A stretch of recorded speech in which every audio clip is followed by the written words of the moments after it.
Hola, los invitamos cordialmente a la exposición en el Centro Asturiano de Polanco, Templos de Amor. Es fotografía y arte digital sobre lienzo. Vamos a estar hasta el domingo 24 de junio. Vamos a ver la obra.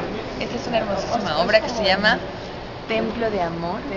Es la primera vez que trabajamos con piel y flores. Esto es una magnolia que tomé el día de Rosario Castellanos, que es del San Ildefonso. Estos son unos duendes que son ideales para el área verde, si entonces Feng Shui te sirven muchísimo para el dinero. Aquí tenemos este que se llama Somos Uno, que tiene nubes y tiene también estas flores, no me acuerdo cómo se llaman, pero bueno, esto es éxtasis total, ¿no? Es subir, es elevarse, es flotar.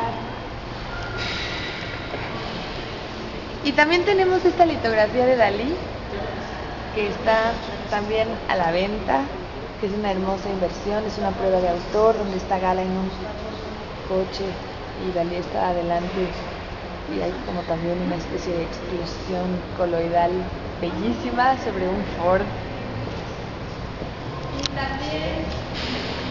Y también tenemos esta otra que se llama Mágica Felicidad, que son rosas. Las rosas tienen la virtud, pues las amarillas de traer dinero, las rosas de traer amor, las rojas de traer pasión. Son un símbolo poderosísimo en el Principito, en la Biblia, en todos los lugares son plantas mágicas, son también de San José, son de Santa Teresa. Y este que es una delicia, este se llama Búnker del Amor.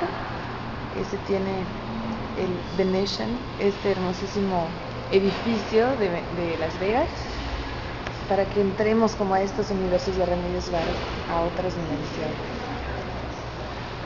Pues muchísimas gracias, los esperamos hasta el 24 de junio, domingo. Vamos a estar aquí hasta las 6 de la noche ya entregando la obra a los que se la quieran llevar, con mucho cariño.